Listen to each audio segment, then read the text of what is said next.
All right, folks. I'm here to appeal the decision of not doing another podcast this evening, but here we are. Let's hope this one holds up. I'm not thinking about suing Mills or Sean, but that leads Appreciate me that. to our conversation about Chandler Morris and the news that just came out earlier this week about him suing for his seventh year, or some people call it a doctorate degree in football. Um, yeah, folks. I mean, that's where we are. Let's talk about the Chandler Morris story. Mills, what is it saying on the TV? So I guess it got leaked. Was it yesterday or Would you today? say it was a Whenever it leak? did, was it leaked or posted that he's officially filing suit against the NCAA for his 2022 season as mental health quotation marks? Played what 30 snaps in that season, so he's trying to fight for that season back. So that's where I understood where we're at. Sean, are you were you a little caught off guard with the Chandler Morris news? Yeah, truthfully, I thought we were done. I thought we were moved on, and honestly, I'm moved on as well. Um, I think when you go out to the transfer portal and get two QBs, you're not expecting this guy to come back. And now that he's suing, I mean, maybe there's a home for him. If it's not Virginia, I don't know where, if it's not for Virginia, there might be another home for him. Um, I like Chandler Morris. I like what he did. I don't agree with this whole if I don't get my way, I'm a sue. Like it's the same thing as like if you go ask mom something and she says no, you turn around and run and ask dad. And then now if you don't get it from dad, you're going to call grandma and ask her to override your parents. So it's like the NCAA is a governing body and they just need to be able to govern the sport. And, it's laughable when Trinidad Chambliss does it down in Ole Miss and he's got, honestly, a weaker argument than Chandler Morris. But, I mean, he's trying to come up that he had It's, some I think lung it's flipped. I cough. think it's flipped. Yeah, it's just bad. It's bad for the sport. It's bad for the NCAA. It's bad for the players. Like, I get it. There's more money. Chandler Morris would make so much more money playing football at UVA than he would do anywhere else because he's more than likely he's not a pro caliber quarterback. Maybe he does like a UFL stint or even CFL stint, but honestly, the money's in college sports, and that's just the name of the game. And he's trying to get that extra money. His argument is kind of valid. I'm not so sure his full argument on mental health. So what he's talking about is that 2022 season when he was at TCU, his first game of the year against Colorado, he hurts his knee. He misses 7 games, Eight. um, 8 games, yeah. And it said he suffered from mental health issues in the aftermath of his injury riddled year to the point where he told the Dallas Morning News that he had despised the game. Now, he apparently that, and he's also citing physical and mental ailments, which I guess he played technically in 4 games. So, at that point, you kind of blew the possibility for a redshirt year. But some of the comments were saying, well, if he knew that there was going to be a free for all in eligibility, he wouldn't have played those times. But it'll be interesting to see what the full argument is. Unfortunately, I don't think we'll get the full information out there.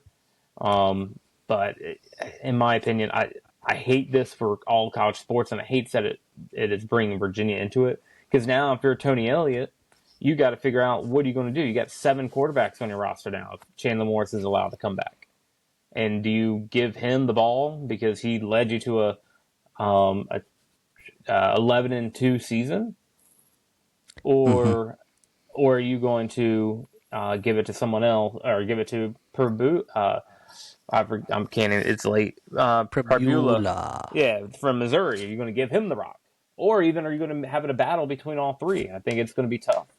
So, I think you go. I think if you took a poll, a lot of Virginia fans right now would want Chandler Morris back.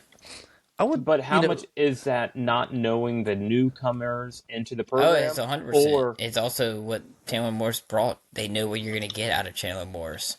but theoretically Chandler I Morris could think play the first game and get hit and get there, hurt? there's there's there's a lot to kind of look at here. In terms of like eligibility. You know, if he gets the year of eligibility, can he just also sue to be able to get some type of exception to be into the transfer portal, because they did delay his appeal. So they didn't really give him a lot of time to actually get into the portal if that was an option. So he didn't have the option of jumping into the portal or anything like that because he did his appeal, and so there may be a possibility that he can get into some type of extension to where he can transfer.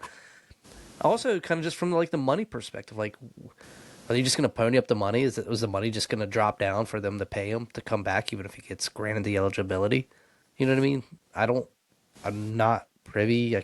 You always hear these crazy different types of figures, but I have to imagine after the season that he had, like, he's going to command a pretty good.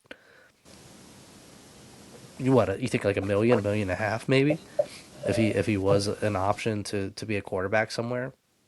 I mean, I And I think just Sean don't. said it best. Like he could go to Clemson where his dad went because Clemson needs a quarterback with Cade gone. Sure. And if that's the case, then I'm okay with that. But at the same time, like, I agree with Sean. Like, it just it almost feels like it's a bad look. Like, it's a tarnishment on his legacy. Like, I don't know. Like, it kind of puts like a, not his legacy, but to me it like makes him, like, we had gotten a lot of fulfillment out of him, and like to see him I think to put the program through seems a little selfish, But I guess he's trying to take care for himself. I think it's just a lot of to unpack, in terms of how you view it, because you really like the guy, but you also don't want him to. You want to see him succeed. You want to see him be something greater than playing in the UFL or in the Canadian League. Whether it's going and getting him to a practice squad or something like that with a pro team, or something along those lines. And just to see him like kind of pull the the program through that. And I think that's kind of a bummer to me, if I'm being honest. So I think there's a lot to unpack there, and like, I don't know. I just don't know what to expect out of that. And do you think that because UVA hasn't made any type of statement, that does that bother you that they haven't said anything about it? No, I think they're gonna find out what that Virginia judge rules and what they. I think once we hear the verdict, I think then you'll hear something from Elliot. Where do you think he's leaning? Do you think he's leaning on trying to get him back? He said it. He said it. He's has come out before he brought in those two. He would love to have Chandler Morris back. But he's Now I pivoted. don't know But he what. has pivoted. I mean, I feel like they've moved on from him.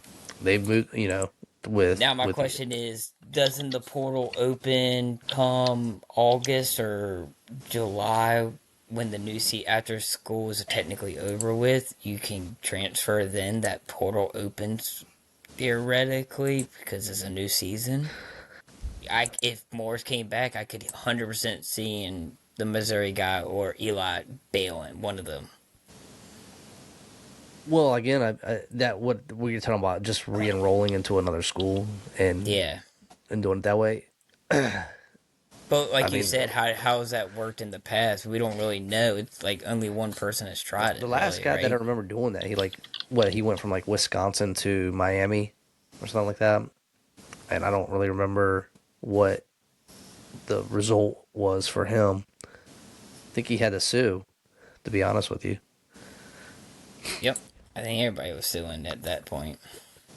Well, it'd be interesting. I don't know what holds. I think he has, like you guys were saying, like the fact that he's filing in Charlottesville holds a little, helps him out with that first ruling, and I'm sure the NCAA will appeal. Also, you got to think, like, how long is it going to get dragged out? If it get dragged out, you know what I mean? Like, how long is that process? How long did Chambliss Well, take? the longer it drags out, the better for the other two quarterbacks because they know where they're at. Like it's their team. They're working with the team, so it just affects Chandler Morris more. Right. I don't know. It is definitely a real interesting, but it wasn't news that I wanted to see. You know what I mean? So I think Yeah. that we saw what we got, and can Morris take us to another level, though? That's the other thing I was kind of thinking about. Does he can is there another gear for him, or do we have to bring someone else in to get us to that next level? Is Probula that guy? Yeah, well, I mean, also like we're still a little thin at receiver with Edrin being gone and that whole situation.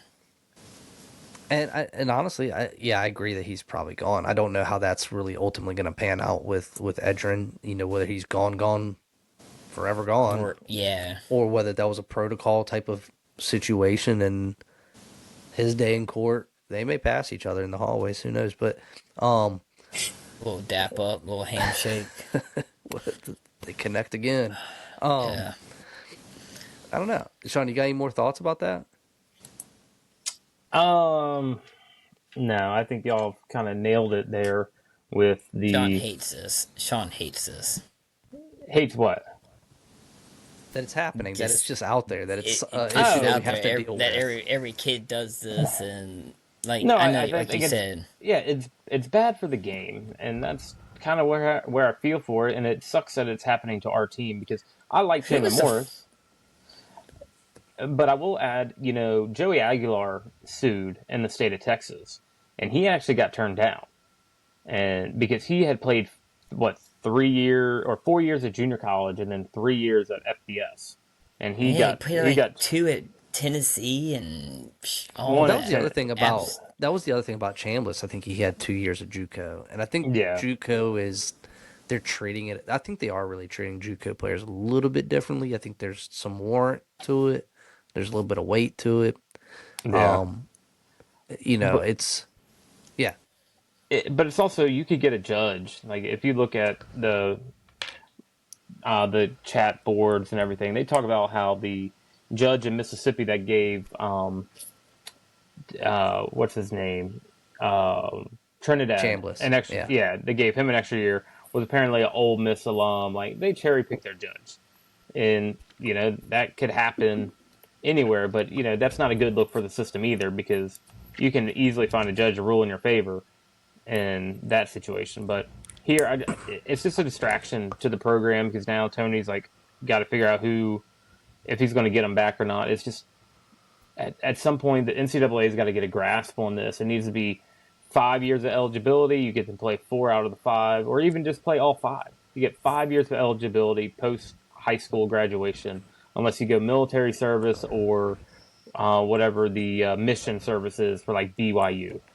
But that's the NCAA needs to be able to put that rule in effect, and then the courts need to rule that the NCAA has jurisdiction over the college football or college sports in general. As long as they're playing under their umbrella, they have to follow their rules, unless the rules are deemed inappropriate. But I don't think that's the case anymore. So, you're about to open up a door on Mills that oh, that you may not be able to Mills close tonight. Mills So is going to say it's all about the players, and the players should get their bag, and screw the no. NCAA. And Well, he does say those things, but I think Mills also.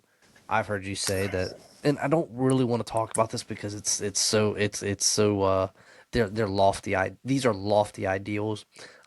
Just with the idea of like getting a CBA in place. I mean, that's really I guess your angle and what you and I agree that that's like a mechanism that could be installed to kind of rein things in where there is a outline that is agreed upon by all parties that you can hold people to because right now there's just nothing to really hold people to as long as NCAA keeps getting undercut with their rules and there being not now that there's money involved and you are a barrier for somebody to earn is really what the thing is and it does have long lasting effects, on high school players and just developmental players. In my opinion, like just I don't.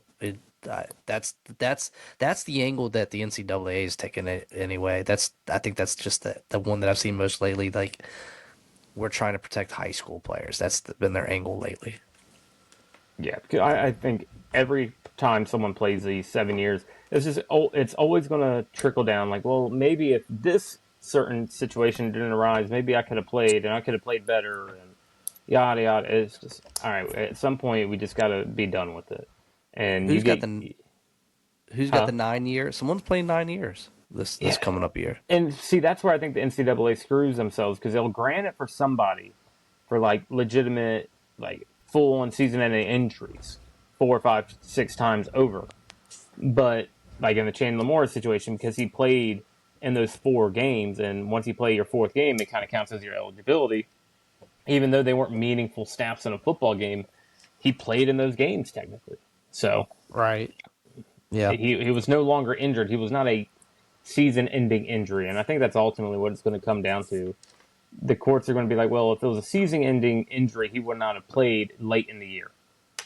So Right. maybe they'll And say, also like had they been in a situation at the end of the year where he wasn't backing up somebody in 23 where where he had to step up, he would have probably been ready to go and play. You know what I mean?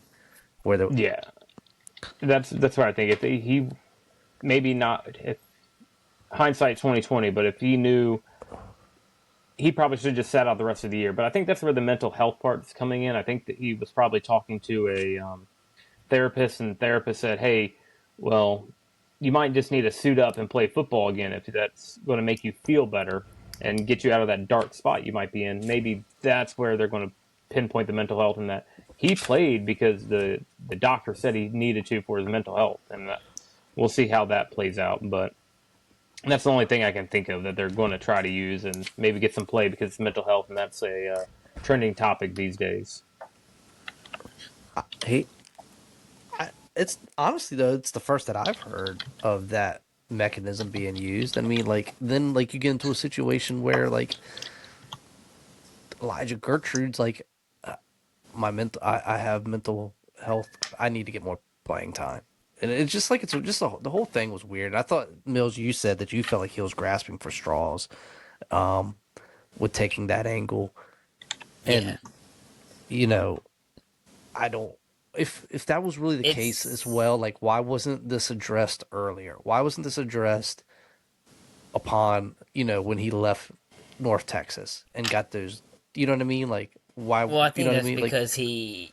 So I think that's because he found his home at UVA, and then he realized like he his camp. It's just not him doing his own. His camp, him and his camp came up with this to get him this 7th year, and he was denied. And they got back together and say, "All right, let's look at the laws. Let's see what we can throw at there. What is everybody talking about these days? Mental health. Let's see if this sticks." have you And heard of I'm anybody not. else that's done this yet? No, that's what I'm saying. But mental health is so big in this country and big in just the workforce and in Right. college. And I'm not knocking the guy. I think what he did for us is awesome. And if he came back, well, and Elliot, welcome back. Well, we'll be here next fall talking about how Chandler Morris is gonna win us games. I mean, Are we gonna be upset about it? No, we're just gonna be like, well, we have Chandler Morris. Like, we're not gonna be mad that Chandler Morris is leading UVA next year. It's gonna sure put us in DJ a used spotlight. kicking himself. I wish I would have thought about that, but 100%. yeah, I mean, I just wish that he had just put a bow on it and just kind of like look at what you achieved in your last year and just you don't want to go out Yep. on this bitter pill. Like Yeah, but go and if he prove could yourself. Like I mean, potentially he get him has a a bright million future, not even dollars, just on the field, but he has a bright future off the field. You know what I mean? Like real estate agent. no, he has he has potential to be get into coaching. He just has to make that decision and pursue that. But it's a lot of hard work. You know what I mean? Go go track his son quick. $1 million being a quarterback. So the one, this is again, we talked about this a little bit. The one where the NCAA loses its merit is you got this Montana player, Solomon. I'm not going to try to pronounce his last name, but he's from Santa Ana, California. He is getting his 9th year. He was in the same recruitment class as Micah Parsons, and he's getting his 9th year in college football because of injuries. I mean, that's at some point that's where the NCAA keeps shooting themselves in the foot. They keep granting these extra years of eligibility for injuries, and I get it. You're trying to be fair, but 9 years? I mean, this dude should be a doctor or something. I mean, 9 years of college classes. At some point, you got to move on in life too. Imagine being what it would go into college at 18. You're a 27-year-old college kid playing football. Woof. But Yeah, life's not that's fair, and like I don't think that the NCAA has an obligation to try to equalize the fortune of what is to happen to players. Like I feel like they do that by just giving that medical red shirt. You know what I mean? yeah. But you're It, playing a physical sport. You are playing a physical sport. You know the risk. Again, I think it needs to be something like you get 5 years of eligibility. You get to play all 5 years if you're good enough. So I think that's what they ultimately just need to do. 5 years of eligibility for everybody. If you get hurt, oh well, you get to finish in 5 years. yeah. Well, I think that kind of wraps that up about Moors. We got a couple. I just want to just glaze over this, Mills. How are we doing in lacrosse this year? It doesn't look like we're doing that good. We rebounded. We lost to an in-state rival now, Richmond. Richmond coming from not being a D1 team, now they're ranked third in the country. Richmond's good. They could make it to the Memorial Day weekend, and I mean it was good. The Millen brothers finally stepped up and they produced this past week against Stony Brook, but the big one's going to be against the Johns Hopkins for the Dole Smith Cup this weekend in Charlottesville. So that should be a fun one to watch. Okay. Baseball, we're still feeling things out. It seems like we had our first loss. I think the this past week or earlier this week. Yeah, down in Florida. And down in Yeah, Florida. that's But the game of baseball. they're it's a lot of games. They play 40 some odd baseball games, so a Right. lot of season left. Play VCU this weekend, so we'll see. Got some lot of young talent. Like excited about the freshman arms, but definitely need Kyle Johnson to come back and be our ace. He's still looking probably going to come back for the Carolina series, so that'll be an interesting first start. All One right. of the Well, top so ACC. you had some high expectations at the beginning of the season, and you were able to change the expectations for basketball with when they had lower expectations. So, have your expectations changed for baseball? Still think we're a tournament team. What are my expectations? Super regional, I said. I think my boy Sean says Omaha. I think we're definitely a regional. I don't think we'll host at this point, but I think we're definitely gonna make a regional. So we'll make the tournament right now, but we could catch fire. I tell you one thing, AJ Garcia has a solid swing. That kid can rake. And It does seem like we the are putting up a ton of runs just he's across. Like got good we've bats. Eric Becker, he went yard tonight.